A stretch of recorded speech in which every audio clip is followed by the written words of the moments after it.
challenging. Why? Because we Why? have Because we have the different personality. We are different from one to another. Right? But we lose this ability to understand about this situation, this reality. What is the reality? The difference between each other. Sometimes we ask from the people or ask from our partners, why can't you think like me? Why can't you be like me? Why can't you act like me? Behave like me. This is where we make many problems in relationships.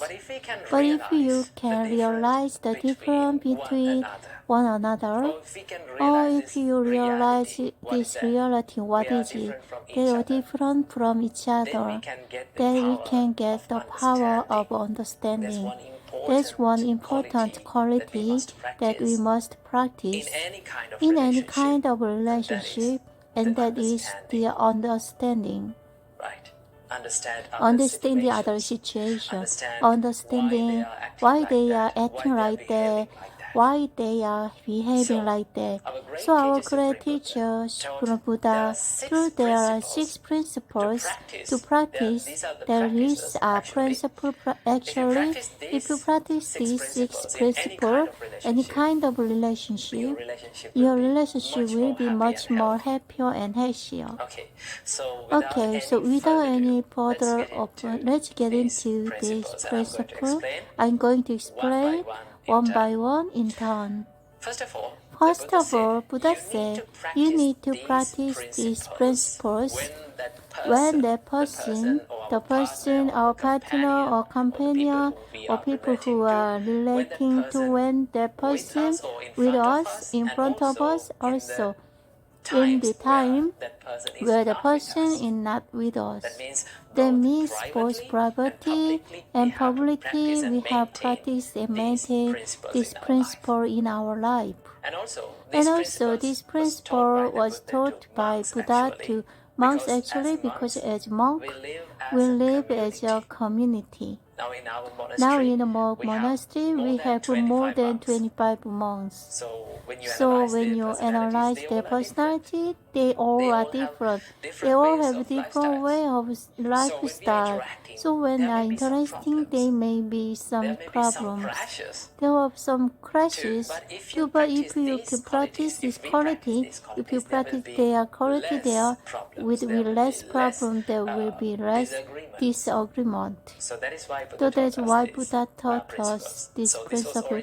So originally preached by Buddhas to the monk.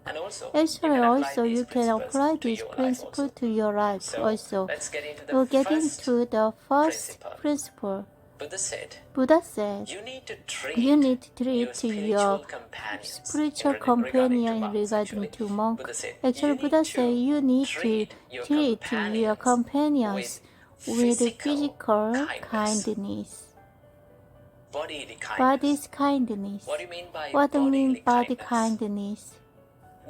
There are certain things that we can do from other body in order to show our kindness or show our compassion toward the person.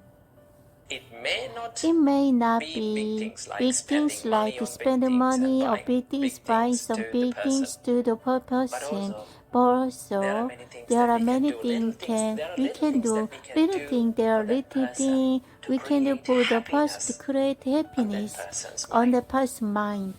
And also we can give that by doing this thing, we can give idea that we value your life.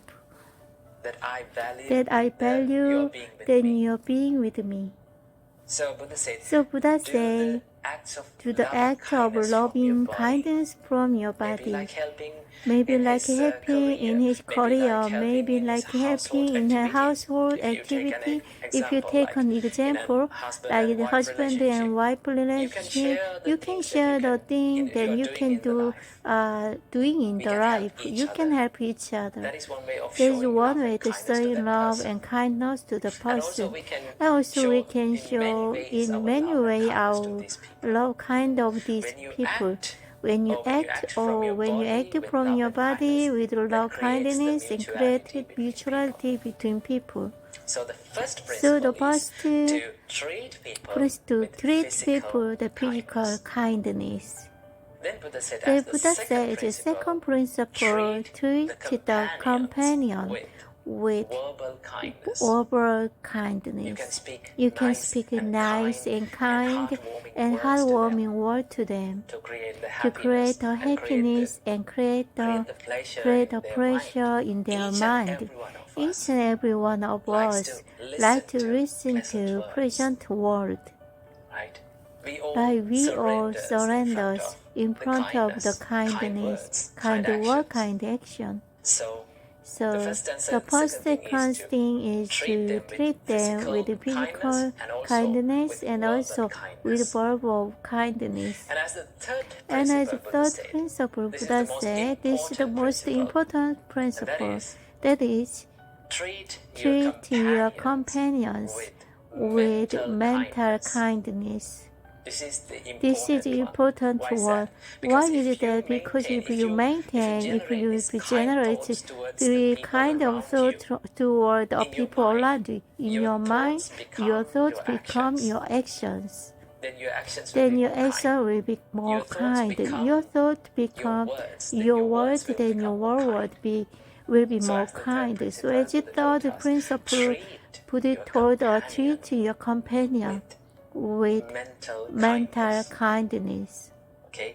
Okay, so when you treat your companion with mental kindness, that means you're spreading this race and this power of kindness toward them. When the person is in front of us, and also in the time where she is not with us, we have to do in the same way.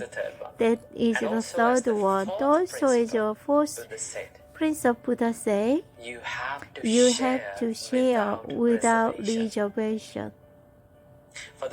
For the monks, Buddha say, if you get any kind of food, something put to your life, you have to share that thing with your spiritual companions. Now we monk, when we get some food, we always try to share with our monk. You can adapt then your life, whatever you think. Then you can maybe you have something very delicious food when you're walking in the long distance place. When you come home, when you come to your partner, when you come to that person, you can say, I had this food, I had this delicious food. I need you have that. Abstain from taking intoxicating drink and drug and alcohols. So these are the 5 first precepts that lay people practice in Buddhism. When you become more virtuous, it creates the trust in people. When you then your relationship, normal relationship in people, this third precept is very important. In third percent is simply say you are not cheating your partner. That means it creates the trust and loyalty between the partner and in the relationship. In any kind of relationship, trust is the foundation. Without trust, there is no use of relationship. So when you become more virtuous, you will create the trust, loyalty in the relationship. And as the sixth and final principle, Buddha told us, you have to have a common way in any kind of relationship. That means if you can in a relationship, if both the past people or everyone work for one dream, work to achieve one goal, they create the peace in this relationship. Now as monk, Buddha said you have to have one dream, one goal in your life. That's only one purpose of becoming a monk. That is to end the suffering of this long cycle of rebirth and to be enlightened. When a world of monks get together, work for that dream, that they will be so much easy to live with them. Like when someone is deviating from the path, that creates the problem. So in relationship also, if every one of us can, if we every one of us can work for one dream to want to have one goal, that will be more easy and more happy. So these are 6 principles that we must practice in any kind of relationship.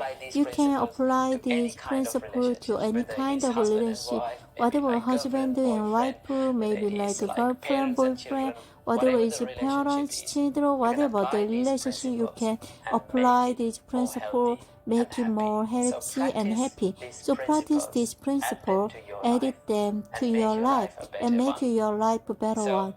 So I'm going to end this video with a nice quote that I read. It says, all relationships go through the bad time, but all relationships go through bad time, but the real relationships get through bad time.